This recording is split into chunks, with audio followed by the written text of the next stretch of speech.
네, 여러분 넥스트 레벨이라고 하면은 뭐가 가장 떠오르십니까? 지금 네. 제가 노래를 좀 불러보려고 연습했는데 안 되더라고요. 그죠? I'm on the next level. 예. 죄송합니다. 네, 대부분이 에스파 노래를 떠올리셨을 겁니다. 사실 되게 저한테는 신기했었는데 제목만 좀 가지고 오려고 이 가사를 쭉 보니까 이게 광야에서의 어떤 일들을 맞죠? 물론 이 성경의 세계관과는 많이 다르지만 이 광야의 얘기를 좀 하는 것을 보게 되었습니다. 그래서 우리가 지금 읽고 있는 이 출애굽의 상황과 참 다르긴 하겠지만 좀 비슷하다라는 생각으로 좀 준비를 해봤는데요. 오늘 본문은 이 이스라엘의 이집트에서의 430년간의 노예 생활을 끝마치고 이제 출애굽을 하는 장면입니다. 이 억압했던 사슬이 끊어지고 홍해가 갈라지는 기적, 여러분 다 아시지 않습니까? 우리는 이 사건을 보면서 이제 해피엔딩이다, 끝이 났다라고 생각을 하죠. 아마 이스라엘 백성들도요 그렇게 생각했을 겁니다. 와, 드디어 해방이다.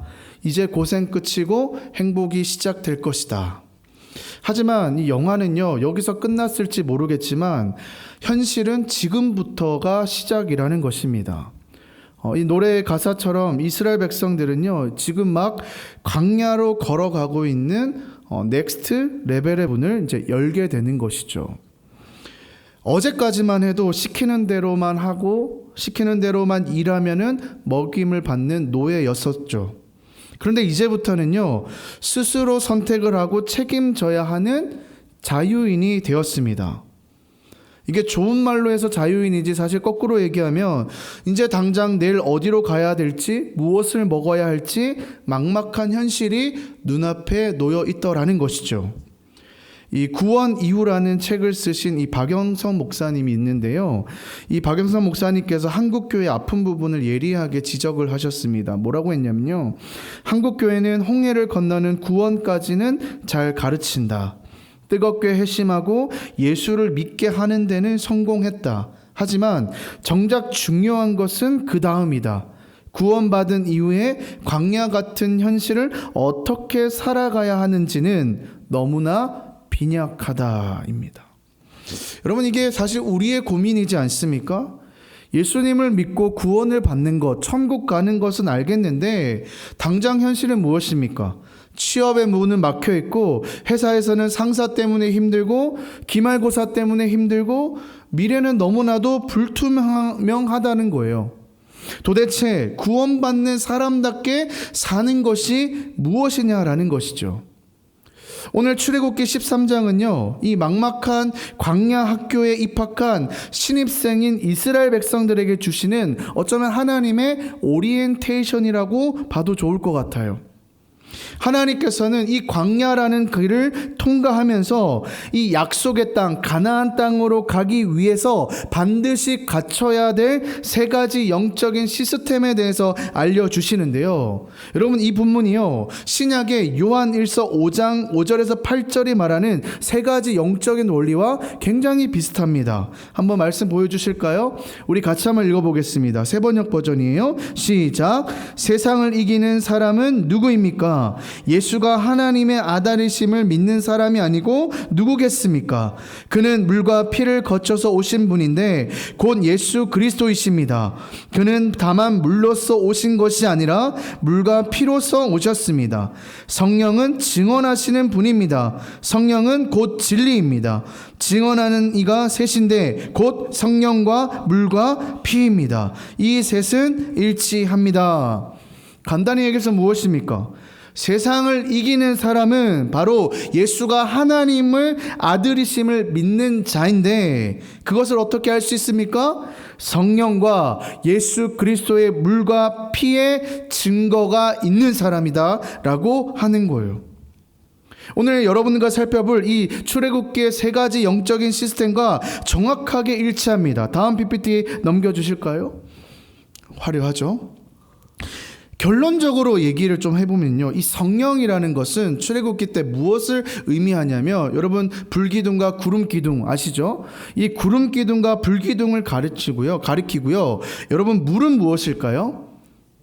세례죠. 근데 세례가 어떤 사건을 얘기할까요? 홍해를 건너는 사건을 이야기합니다. 그리고 마지막으로 이 피는 무엇을 얘기할까요? 우리가 했어요, 사실. 맞아요. 6월절 사건의 피바름을 이야기한다는 겁니다. 굉장히 추상적이고 난해하죠. 이 증거들을 가진 자들이 바로 하나님의 자녀라는 것이죠. 오늘 좀 구체적으로 이스라엘 백성들의 이야기를 따라가면서 이 세상을 이기는 승리자로 살아가기 위해 반드시 알아야 될 이 세 가지 영적 원리에 대해서 좀 여러분들과 함께 좀 살펴보도록 하겠습니다. 첫 번째 이 피의 증거는 누룩을 제거하라는 거예요. 본문 6절에서 7절 말씀을 보실까요? 이 6절 7절 보시면요, 하나님은 구원받은 백성에게 좀 독특한 식단을 명령하시는데 6절 7절 보겠습니다. 이레 동안 무교병을 먹고 일곱째 날에는 여호와께 절기를 지키라. 이레 동안에는 무교병을 먹고 유교병을 내게 보이지 아니하게 하며 내 땅에서 누룩을 내게 보이지 아니하게 하라라고 되어 있죠. 지금 7일 동안 무교병, 즉 이 무교병이 무엇입니까? 누룩, 여러분 이스트라고 하잖아요. 누룩을 넣지 않는 지금 사진에 보이는 저 빵을 먹으라는 것입니다. 빵을 좋아하거나 먹어보신 분들은 만들어 보신 분은 알겠지만 이 이스트가 들어가야 어때요? 빵이 부드러워지고 커지고 먹음직스럽지 않습니까? 누룩을 뺀 빵은요, 딱딱하고 맛이 없습니다. 그런데 지금 왜 하나님은 구원의 감격을 누리는 지금 축제와 같은 기간에 이런 맛없는 빵을 먹으라고 하셨냐는 거예요. 성경에서 이 누룩은 뭘 얘기할까요? 바로 죄와 부패를 얘기하고요. 그리고 실체보다 부풀리는 위선적인 행동을 상징합니다. 즉 뭐를 얘기할까요? 지금 이스라엘 백성들이 이집트 동안에 이게 익혀졌던 옛날의 습관과 이 세상적인 이집트의 방식을 완전히 끊어버리라고 말씀하는 거예요. 오늘날로 얘기하면 뭘 얘기할까요? 바로 거품을 얘기할 수 있을 것 같아요. 여러분 우리가 살아가는 이 세상은요, 온통 누룩 전쟁입니다. 너를 더 부풀려봐. 그래야 남들이 무시하지 않아. 인스타그램을 켜보십시오. 거기에는 실패도 없고요, 우울함도 없고요, 가난함도 없습니다. 모두가 성공한 척, 행복한 척, 여유로운 척을 합니다. 대입 준비를 해보신 분도 알겠죠. 자소서에 한 줄이라도 더 쓰기 위해서 어떻게든 나를 더 그럴듯하게 포장하려고 쓰지 않습니까? 일명 있어빌리티라고 하죠. 실속은 없어도요, 있어 보이게 만들어야 하는 그 강박. 이것이 바로 오늘 우리가 살아가는 이 시대의 누룩이라는 거예요. 우리는 어느새 진짜 나보다는요, 보이는 나를 꾸미는데 더 많은 에너지를 쓴다는 거예요. 그러다 보니까요, 여러분 집에 오면요, 뭔가 공허합니다. 남들은 나를 부러워하는데 정작 나는요, 내가 싫어지는 아이러니가 생기는 거예요. 여러분 이게 바로 누룩이 주는 영적인 비만 상태라는 거예요. 오늘 하나님께서는 그런 우리를 향하여 이렇게 말씀하는 거예요. 예수 그리스도의 피를 바르는 자들은, 아까 얘기했지만 6월절을 지난 자들은 이제 그 너희 속에 있는 누룩을 빼야 된다. 무교병을 먹어야 한다. 좀 투박해 보여도 괜찮다는 거예요. 화려하지 않아도 됩니다. 남들이 부러워하는 그런 삶을 살지 않아도 됩니다. 여러분 예수 그리스도의 그 피의 증거, 피를 바른 사람들은요, 이 자존감의 출처가요 달라야 돼요. 내가 좋아요를 많이 받아서가 아니라, 내가 대기업에 다녀서 대기업 명함을 가지고 있어서가 아니라, 나는 예수 그리스도가 십자가에 피 흘려서 맞바꿀 만큼 그런 가치 있는 존재라는 거예요. 여러분 믿으십니까? 나는 예수 그리스도가 그 십자가에서 피 흘려서 맞바꿀 만큼 그런 귀하고 소중한 존재라는 거예요. 이 확실한 피의 증거가 있는 사람들은요, 세상 앞에서 쫄지 않는 거죠. 자신을요, 그럴듯하게 과장할 필요도 없고요, 남들을 부러워할 필요도 없습니다. 가식의 거품을 걷어내고 하나님 앞에 선 단독자로서 정직한 영성. 이것이 여러분 넥스트 레벨, 다음으로 가는 첫 번째 기초 체력이 될 것입니다. 두 번째 볼까요? 두 번째는요, 물의 증거입니다. 인생의 여러분 주인, 경영권을 넘겨야 됩니다. 이 두 번째는 이 물이랑 해당하는 건데요. 아까 얘기했지만 이 물이 뭐였습니까? 홍해를 건넌 사건이라고 했지 않습니까? 12절과 13절을 보겠습니다. 하나님이요, 이스라엘 백성들에게 아주 좀 어쩌면 무시한 명령을 내리시는데 볼게요. 너는 태에서 처음 난 모든 것과 내게 있는 가축의 태에서 처음 난 것을 다 구별하여 여호와께 돌리라. 수컷은 여호와의 것이니라. 나귀의 첫 새끼는 다 어린 양으로 대속할 것이요, 그렇게 하지 아니하면 그 목을 꺾을 것이며 내 아들 중 처음 난 모든 자는 대속할지니라 라고 있어요. 태에서 처음 난 것은 뭐라고 해요? 다 내 것이다 라고 얘기하지 않습니까? 그러면서 하는 얘기가요, 나귀의 첫 새끼를 이야기를 하는데요. 여러분, 이 나귀는요, 성경에서는요, 특히 구약 백성들은요, 부정한 짐승이라고 해서요, 하나님께 제물을 바칠 수 없다라고 합니다. 그래서 이 나귀를 살리려면 대신에 뭐라고 합니까? 어린 양을 바치든지 아니면 이 나귀의 목을 어떻게 하라고 했어요? 꺾어서 죽여야 된다라고 하는 거예요. 여러분, 이게 무엇을 의미할까요? 우리가 바로 그 나귀라는 거예요. 죄 때문에 목이 꺾여 죽을 수밖에 없는 우리를 대신해서 어린 양이 대신 예수님께서 대신 죽어주셨다는 거예요. 그렇다면 이 살아난 나귀는 누구의 것일까요? 바로 그 값을 치른 그 주인의 것이라는 거예요. 여러분, 이게 바로 물의 증거의 핵심입니다. 내 인생의 이 소유권의 이전 등기가 완전히 완료되었다는 선언이에요. 그래서 보통 아까도 얘기했지만 이 홍해 사건을 이 물의 사건이라고 얘기하는데요. 여러분, 여기 계신 분 다 세례 받으셨나요? 다 세례 받으신 것 같아요. 근데 오늘은 이게 세례라는 것이 여러분 다 받아보셨죠? 알겠지만은 이렇게 성부 성자 성령으로 하고 뭐라 합니까? 물을 잠깐 이렇게 적시지 않습니까? 그러다 보니 사실 이 세례라는 게 그렇게 큰 감동이 사실 별로 없는 것이 오늘의 현실인 것 같아요. 그런데 여러분, 이 세례라는 사건은요, 사실 우리 인생에서는 어마어마한 사건이에요. 왜 그럴까요? 아까 제가 얘기했지만요, 이 세례라는 건 이제 내 인생의 주인이 내가 아니라 부모님 것이 아니라 누구의 것이라는 거예요? 하나님의 것이라는 것을 인정하고 고백하는 시간이기 때문이에요. 제가 한번 얘기했던 것 같은데 재작년인가요? 제가 캄보디아 가서 이 한 전도사님께 세례를 준 적이 있습니다. 그래서 제가 저보고 집례를 하라고 하셔가지고 집례를 했는데요. 여러분, 세례보다 이때 여기는 뭐냐면 침례라는 것을 하거든요. 이 뭐예요? 물에 완전히 잠기는 의식입니다. 그래서 저는 그냥 머리만 잠깐 이렇게 넣고 빼면 되는 줄 알았거든요. 세례식을 하는데 제가 이렇게 갖다 대고 이제 물에 잠깐 넣은 겁니다, 머리를. 그랬더니 선교사님께서 어떻게 하시냐면 제 손을 딱 붙잡더니요, 힘을 빡 주면서 확 내리더라고요. 깜짝 놀랐어요. 그러니까 그 세례받는 전도사가 몸이 완전히 물에 잠기도록 이렇게 하더라고요. 뭐 때문에 그랬을까요? 완전히 여러분 물 밑에 이렇게 쭉 빠져보신 적 있으십니까?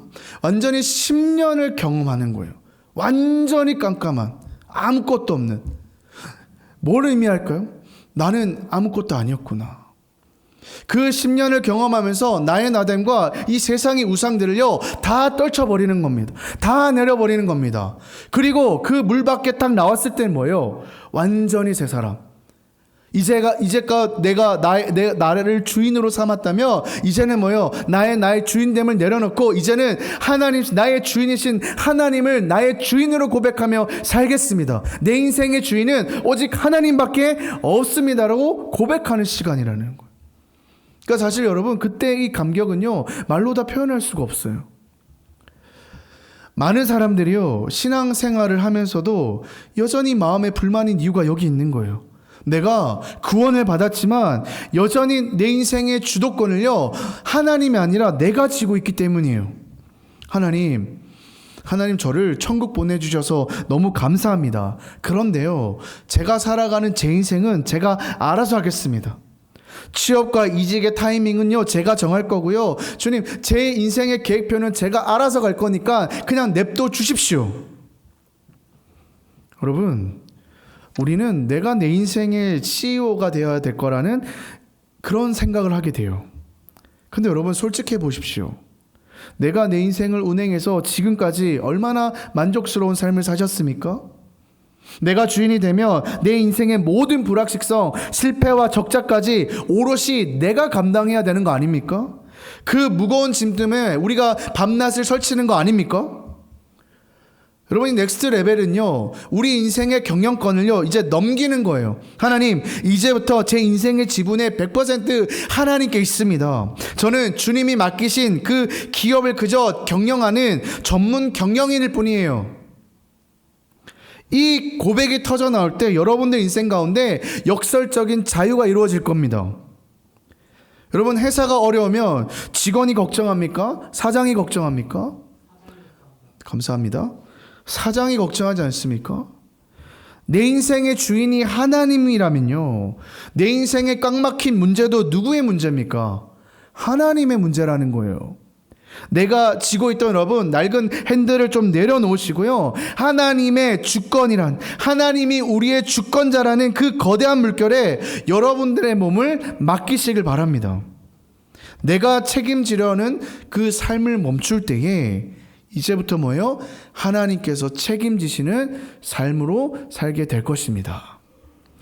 마지막으로 세 번째는요, 성령의 증거입니다.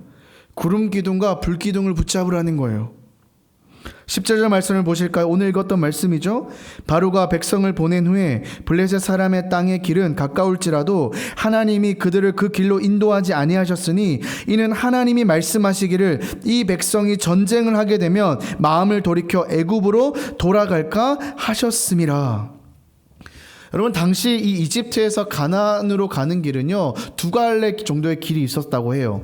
하나는 해안을 따라가는 블레셋 사람들의 길이었고요. 그 길은요, 아주 잘 닦인 도로였기 때문에 걸어서 한 4, 5일이면 도착할 수 있는 초고속 지름길이었다고 합니다. 그런데 하나님께서 뭐예요? 그 좋은 길을 놔두고 굳이 이스라엘 백성들을 험하고 먼 이 홍해 광야길로 돌리셨다는 거예요. 우리식으로 말하면 뭐예요? 내비게이션이 뻥 뚫린 고속도로를 놔두고 갑자기 어떻게 해요? 비포장 도로로 안내하는 그런 상황이라는 거예요. 이때 사람들은 하나님께 따집니다. 하나님, 제 친구들은 벌써 취업하고 벌써 결혼하고 승진해서 저만치 앞서갑니다.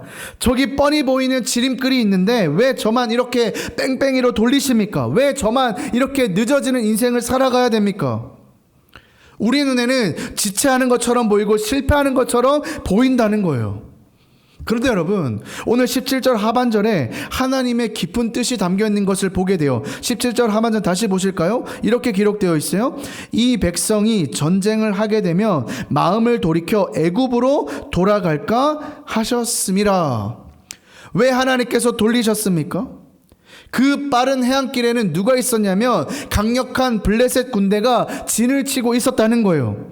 그런데 여러분, 갓 출애굽했던 이 오합지졸의 노예들이 그들과 마주쳤다면 어떤 일이 일어날까요? 싸울 생각을 못합니다. 다시 어떻게 할까요? 애굽으로 돌아갔을 거예요. 포기했을 거예요. 그러니까 하나님께서는요, 이 이스라엘 백성들과 오늘을 살아간 우리들의 이 체질과 믿음의 분량들을 너무너무 잘 알고 계시다는 거예요.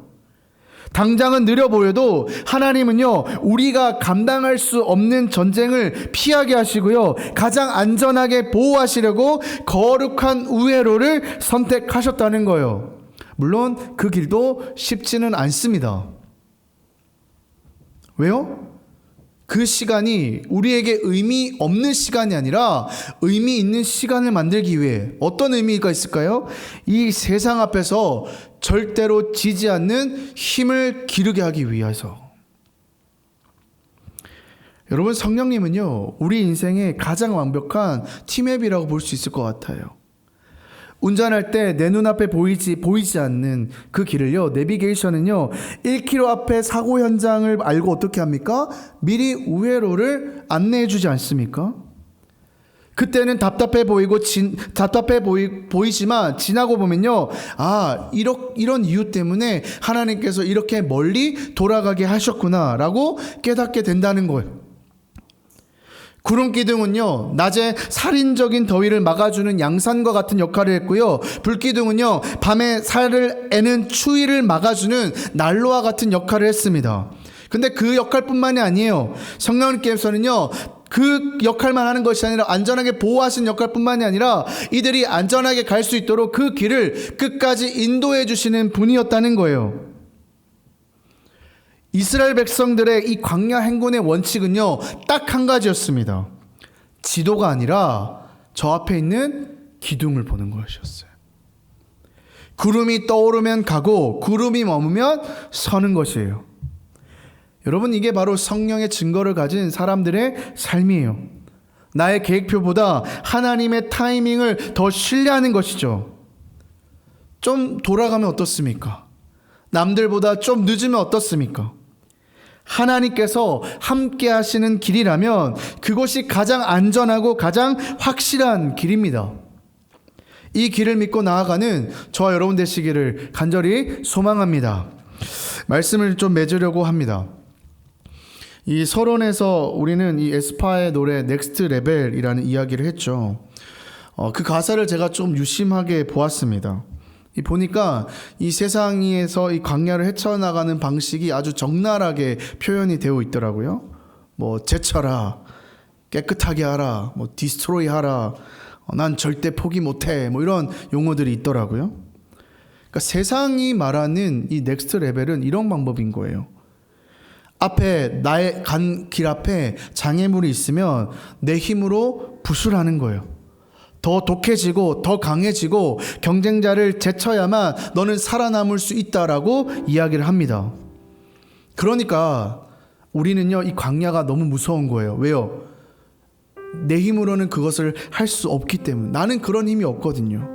나는 그것을 파괴할 능력이 없거든요. 근데 여러분, 오늘 하나님께서 보여주시는 이 그리스도인의 넥스트 레벨은요, 전혀 다른 방법이에요. 출애굽기 13장에서는요, 하나님은 단 한 번도 이스라엘 백성들에게 너희가 칼을 들고 블레셋을 쳐부수라고 말씀하지 않으셨어요. 장애물을 만나도요, 내 능력으로 극복하라고 말씀하지 않으셨어요. 하나님의 요구는 딱 한 가지였어요. 바로 나를 따라오라는 거예요. 팔로우 미 하는 거예요. 우리의 광야의 돌파번요, 파괴가 아니고 순종입니다. 내 힘으로 뱀을 때려잡는 것이 아니라 목자 대신 그 하나님을 신뢰하면서 한 발자국씩 한 발자국씩 따라가는 겁니다. 구름 기둥이 서면 나도 거기 서는 것이고요, 불 기둥이 움직이면 나도 움직이는 것입니다. 그것이 양된 우리가 광야를 이기는 유일하고도 가장 강력한 승리 공식이라는 거예요. 아까 보았던 이 박연선 목사님은요, 신자의 명예는 결과가 아니라 과정에 있다라고 얘기하셨어요. 우리는 자꾸 저기 멀리 있는 가나안에 빨리 가려고 결과만 내려고 안달이 나고 있습니다. 하지만 하나님께서는요, 이 광야라는 과정 속에서 우리를 하나님 없이는 못 사는 사람으로 빚어가기를 원하신다는 거예요. 뭐라고요? 하나님 없이 못 사는 사람으로 빚어가시길 원하신다는 거예요. 여러분, 이게 바로 진짜 축복입니다. 사랑하는 여러분, 내일부터 다시 마주할 현실은요, 여전히 광야일지도 모릅니다. 취업의 문은 여전히 좁고요, 직장의 스트레스, 기말고사의 스트레스는 여전할 수 있습니다.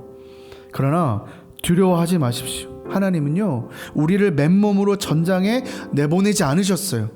피와 물과 성령이라는 이 완벽한 시스템을 장착시켜 주셨다는 거예요. 이번 한 주간에 혹여라도 어떠한 사건을 통해서, 어떤 만나는 사람을 통해서 화가 치밀어 오거나 불안이 엄습하는 그 순간이 찾아오면요, 버럭 화를 내지 마시고 한 3초 동안만 멈춰 보셨으면 좋겠어요. 그리고 마음으로 새기십시오. 성령 하나님, 제가 먼저 앞서지 않겠습니다. 지금 저의 마음의 핸들을 하나님이 만져주십시오. 딱 3초 동안만요. 그 짧은 고백이 여러분들을 내 힘으로 사는 인생이 아니라 하나님의 능력으로 사는 인생으로 바꾸어 주실 겁니다. 바라기는 광야와 같은 이 세상이지만 우리를 가장 안전하고 영광스러운 곳으로 이끄시는 그 주님을 따라서 넉넉히 이 세상 속에서도 승리하며 살아가는 저와 여러분 되시기를 주님의 이름으로 간절히 소망합니다.